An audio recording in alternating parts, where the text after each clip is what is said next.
Alice, a young woman living alone in an old apartment, begins to hear whispers during the silent nights.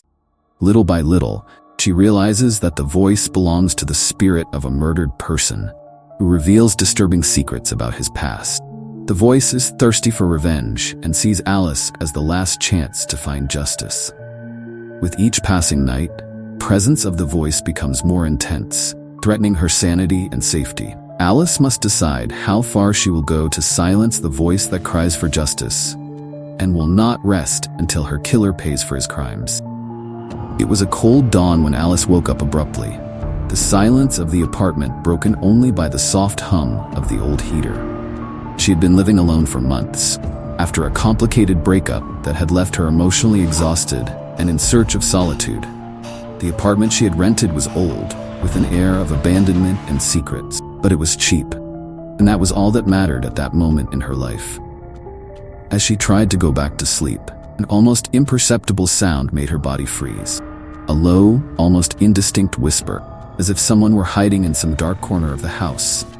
Alice got up quickly, turning on the lights, her eyes sweeping the tiny apartment. Nothing was out of place. No doors open, no windows broken. Just the usual darkness and the unsettling silence. But when she went back to bed, the whisper returned. Closer, clearer. Help me. Alice covered her ears, her heart beating wildly. Maybe it was fatigue, maybe stress, she thought, trying to rationalize what she had heard. But the voice was real, and that first night, a seed of fear was planted. The next morning, Alice tried to forget it, blaming it on her overactive imagination and the gloomy atmosphere of the apartment. But deep down, something was changing. On the second night, Alice could barely sleep. Lying in bed, her mind remained alert, picking up on any strange sound. It wasn't long before the whisper returned, now more distinct, and with a desperate tone. "They can't escape. I need you." Alice turned on the lamp beside the bed and looked around. She tried to speak, but her voice shook. "Who are you?" The answer came in a clearer, almost painful tone. "My name is Clara. They killed me." Alice felt a chill down her spine. The voice sounded feminine, young, and carried a palpable sadness. Trying not to panic, Alice began to investigate, asking around about the building's history. She discovered that years before, a woman named Clara had disappeared, and her body had never been found. The case had been hushed up, and no one talked much about it. With each passing night, Clara's whispers became more insistent. She whispered details of her life, fears, and her death, painting a picture of horror that Alice could not ignore. Clara wanted revenge, and Alice was her only link to the world of the living. The days became unbearable. Alice was exhausted, haunted not only by the sleepless nights, but also by the disturbing revelations. Clara spoke of people who were still alive, dark secrets, crimes that had never been punished. The voice guided her, revealing names and faces that Alice had never met, but that somehow seemed incredibly familiar. Alice began to realize that Clara was no ordinary victim. There was something deeper, a rage that transcended death. Clara wanted more than to be heard. She wanted justice, and she was willing to use Alice to achieve it. One night, as the whisper became almost a scream, Clara revealed the name of her killer. A powerful man, still alive, who benefited from her death. "He must pay," the voice insisted, and Alice, caught in the grip of despair and insistence, found herself caught in a web of dark promises. As the days passed, Alice began to realize that Clara was not the only one haunted. Alice was also being sucked into a dark abyss, increasingly involved in the secrets of the restless spirit. The line between reality and the supernatural began to blur.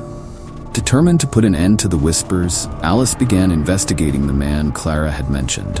He was untouchable, wealthy, and had a seemingly clean past.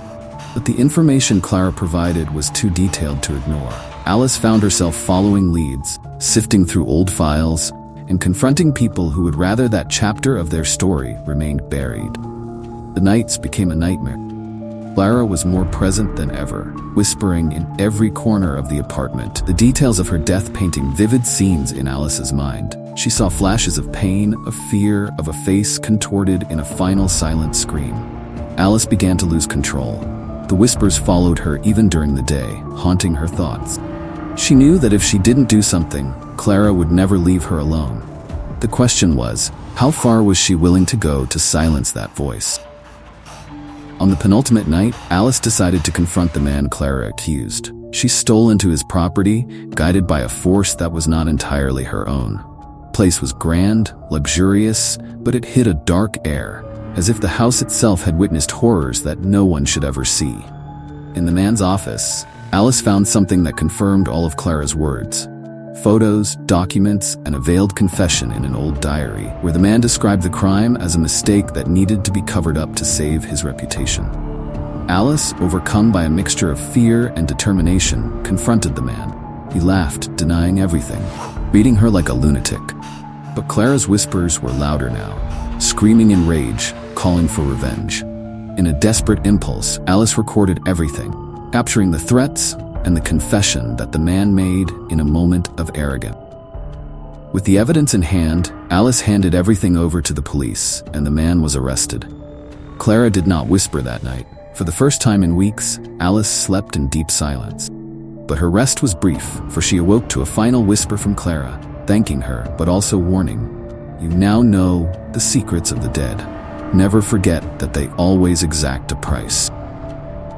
In the days that followed, Alice moved from apartment to apartment, trying to leave the echoes of that haunting voice behind. But Clara's words remained etched in her mind, a grim reminder that some stories never truly end. The apartment was now empty, but whoever lived there after Alice would eventually hear it. After all, the secrets of the dead never stay buried for long.